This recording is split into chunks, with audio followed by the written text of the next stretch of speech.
I don't know. We'll figure it out. All right. Welcome everybody to another episode of Strick and Roll. I'm your host, Shwin and Drew. In this episode 67, I'm joined not by my co-host, because I don't have a co-host in this pod, but I am joined by a friend of the pod who's not been on for a little while, but you know him from Takes from Obvious Bozos, a podcast that he hosts on here. His name is Andrew Steele, aka Doug. Doug, how are you doing?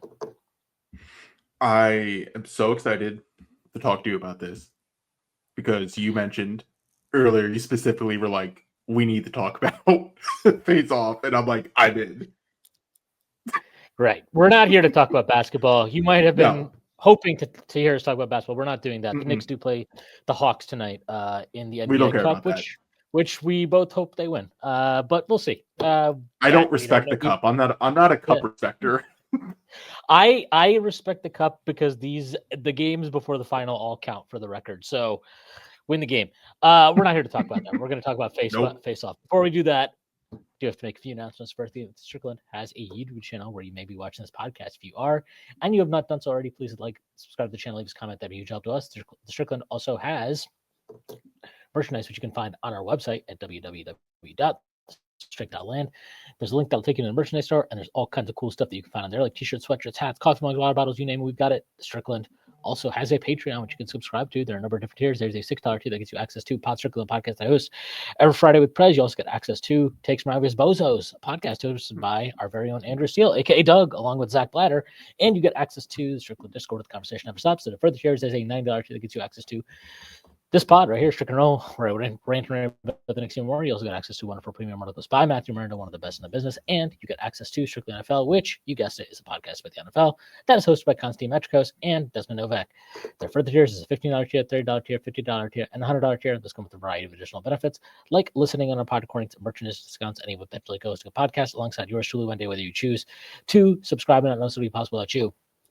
And none of this would be possible without BetOnline. BetOnline is the world's most trusted betting platform and your number one source for online betting. From the earliest odds to in-game live betting, BetOnline provides you with all the action and the ability to watch the games as they happen. With the largest selection of odds on everything from football, NBA, NHL to entertainment and political props, head to BetOnline today to get in on the action with America's most trusted site for online wagering. BetOnline. The game starts here. All right. We are here to talk about Face Off, a movie near and dear to our hearts. Nothing prompted this. This is not like the 30th anniversary. This is not the 25th. John Travolta is alive and well, to my knowledge. Nicolas Cage is now no longer in arrears. He has made amends to all his debtors, and credit to him, or his creditors. I should say. Yeah, credit to him for handling his business and not declaring bankruptcy. A good guy, great actor, the best in the business. Nicolas Cage, our hero. All right, we're here to talk about Face Off. We're going to do a draft. We're going to draft 10 best scenes. Doug has the first pick. Before we start, I just want to say rewatching this movie was awesome. So much of this makes no sense. A lot of it is illogical. The dialogue, I actually forgot how bad it is. It's amazing. It's truly the worst. It makes there's no logic to it. It's really bad. And I love it. I love all of it. Every second of it. It's fucking fantastic. And it's one of the all-time great action movies. Shout out John Woo, one of the goats. All right. Legend.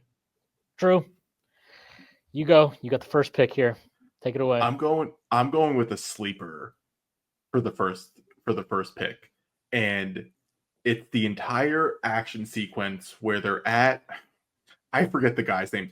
One of the drug dealers, Sasha, at his house, his apartment. I don't know where they are. That apartment is like a fucking. It's like a mansion. It's like I don't even understand what's going on there.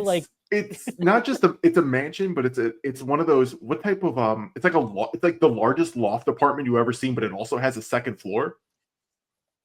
And there's like a second floor.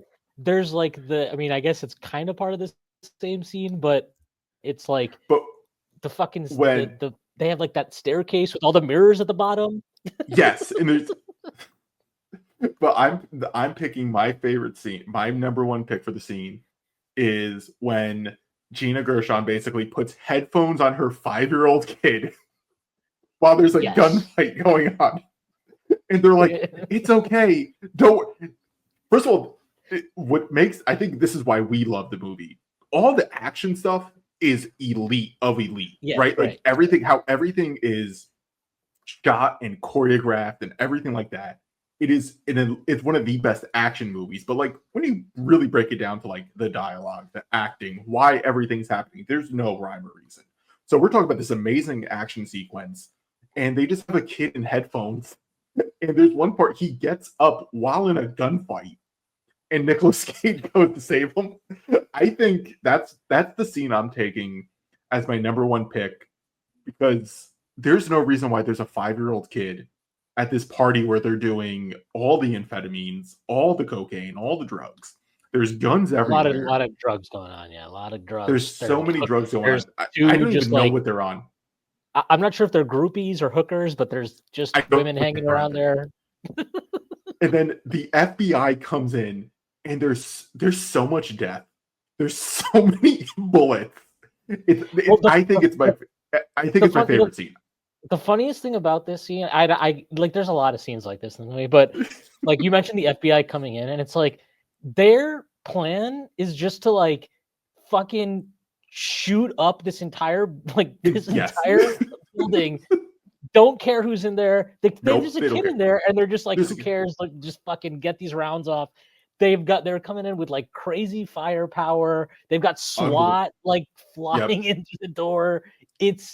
And also a hilarious thing that Nicolas Cage, who is actually John Travolta, because they switch places. But like the funniest thing that he does in this movie is he selectively is like, oh, they're like, don't kill the cops because I'm actually a cop. So he'll like selectively like stop guys from killing cops, but then he'll also just like, he's like, let me, this guy's about to kill me. Fuck this guy. It's like, what?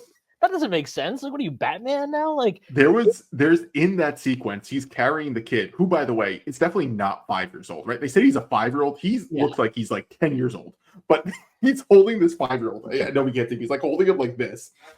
And one of the FBI guys runs at him, and Nicolas Cage just goes, "Stop! I have a kid." Yeah. No one shoots. That's actually like, funny. I've never caught that before, and I was like, did he just do that? Like, yeah, he looked at the guy and goes, "No, don't shoot. I have a kid." And the guy goes, "Oh, fine. I won't shoot you." Even though that's my number one pick. We have so many. There's so many scenes are elite. I think that one's my number one pick, is the sequence when they're at Sasha's. Everything about that. Dietrich is the drug dealer. Sasha is his sister, who is carrying on, or who has had a relationship with Nicolas Cage. Sasha is Pastor Troy's baby mama. Gotcha. Yeah. Is what's her name? I already said the actress's name. Yeah. Gina Gershon is Sasha, and then who is the guy? Dietrich is also hysterical. Oh God, he's like, no more drugs for that man. Yeah, no more drugs for that man. Also, like, a weird thing about this scene, like, are we supposed to assume that Dietrich and Sasha are like getting it on? Because when they say bye to each other, they just like make out. They make out. Like, and I'm like, what? I'm like, what just happened? Like, wait, that's your like. I'm not here to judge. There's more of that. There's another scene that I have that I'm going to pick. That is weird like that too. But no, your pick. I want to hear your number one pick for the scene. Well, this would not have been my number one pick, but it is a good pick. My number one pick is very obviously, it's like the entire fucking fight scene in the church is hilarious. But the peak of this entire scene is like they're like in a Mexican standoff where they've just got everybody's pointing guns at each other. Fucking Sasha's there, and this is the thing about this movie that's so great is like, because Nicolas Cage is actually Sean Archer and John Travolta is actually Castor Troy. So she thinks he like uses her. Actually, if you think about it, he's like, yeah, come to this church. I need you for backup real quick. Yeah. So she's like pointing guns at Travolta because she doesn't realize they've swapped places. Travolta's got his wife there. His daughter's getting transported to the church by his random henchman. She's there. Like, this is the most insane thing. And then finally, like, Gina Gershon just like pulls the trigger. She's just like, fuck Yeah. this, we're doing it. And then like she like fucking grabs Nicolas Cage's wife, gets her out of the way. She pops off her gun, kills one of his henchmen. You know, all of us, Nicolas Cage like points the two guns. He takes off a couple guys. Travolta kills somebody, whatever. And then, but then the best part of the scene is Joan Allen, who plays Mrs. Archer. She just grabs a chair from somewhere and fucking hits. Just hits so. She hits Travolta in the head with it, just out of nowhere. I don't know where this chair appears from. No idea. Mind you, there's also like this church. I need to go find where this church is because it has to be like, it looks cool, very, very cool. Everything about it looks very cool. But I'm also like, this has to be the most disgusting church in the entire world because there's just pigeons everywhere. There's just pigeons everywhere. I'm like, they must be crapping all over this fucking place. It's like the whole thing is so. It's so John Woo. If you've watched any John Woo movies, he's fucking obsessed. He's obsessed with pigeons. He's like weird, like just obsessed with pigeons. And then it's like it's just all of it is so good. Then they like go outside, and you know he like him and Nicolas Cage are fighting. Travolta and Nicolas Cage are fighting, and at one point he's like Travolta has him in a headlock, and he's like oh, like you can't be like. Do you know what the penalty is for killing like an FBI. the next head of the FBI? And Nicolas Cage is like, yes, it's death. I'm like, what was the point of this? Like, what was the point of this line? You know, you get the whole thing with like the daughter where she shoots Nicolas Cage because she thinks that's her, like he's the bad guy. And then Travolta's like, no daughter of mine would ever shoot so high and wide. And then you get like the gross like Travolta just like licking her face action going on. It's just a lot of gross. It's everything. There's a lot of like very. Look, if you've watched John Woo's Hong Kong collection, you will be familiar with the fact that there's a lot of weird and often gross sexual proclivities that come to the fore. That is present throughout this movie. Very present throughout this movie. Very present in the scene, but then she does, you know, she takes this advice, right, with the knife, him, that whole thing, and then obviously, then from there you get like the final, the boat chase sequence. But the church, everything at the church is fucking fantastic. It's so good, it's fucking great. I love it. So, all right, I'm gonna follow up with you because as great. So the church is awesome, right? Because you know with the knife and the foretelling, right? It's so perfect with the daughter stabbing. It's like, yeah, you taught me that. The boat sequence to end it, they did that, like that is all practical, right? There's no CGI in it, and it is unbelievable to watch, where you just have these two stunt people fighting on boats, just clearly in like just outside of Los Angeles too, right? Which is very funny, like where you think it's like shot, it's just clearly out in the bay. Right? Like it's great. And I just think that action sequence of the boat and everything, and then like the boats flip over, you get the explosion, everything like that. I think that would be my second pick because I just love the execution of how everything was shot. So like as insane as this movie is in terms of like what they say, the whole plot, everything that goes on. I like this. Actually, like, the explanation for how they can like even do the procedure is also they just like gloss over it. They're like, yeah, so we have this fucking like. Don't worry, there's this mask. Yeah, we got this laser. Yeah, then there's this laser. And there's a mat, and they're just like, and it works. And then we're just gonna like, and it's all on a floppy disk too, which is great, right? It's a floppy. They put in a floppy disk, and they just type in some code on a floppy disk, and it's like, oh, we're gonna change his body. That's the other. They're like, oh yeah, don't worry, we'll just get rid of your love handles. He's like, all right, cool. I guess that's pretty sweet. Like, yeah, dope. That works for me. Oh man, so yeah, I'm gonna pick the boats would be the second pick, but here's something I want to go to. We'll go. Nicolas Cage, I think, understands the assignment significantly more than John Travolta. It's just that Nicolas Cage. This is perfect. This is all like perfect for Nicolas. It really is perfect. This is like this is one of Nicolas Cage. Nicolas Cage has had of a career of like peaks and valleys. This is one of the peaks. So it's like this. He's got Con Air at that time too. Like this is he had The Yeah. Rock, right? Like before that. So this is like that's like a 3-year sequence. I'm pretty sure it's like 95, 96, 97 is The Rock, Con Air, Face Well, Off. he did this all, and then he did this after winning an Academy Yeah, Award for for leaving Las Vegas. like Yeah. he's like it's just so funny the juxtaposition between like he has serious acting moments in this too, which is very funny, and he's able to pull them off because I think he's that good. But this is perfect Nick Cage. So he wins an Academy Award, and he's like, I'm going to be an unhinged. He's basically the Joker in this movie, right? Like he's the Joker. Oh yeah, he's fucking hilarious.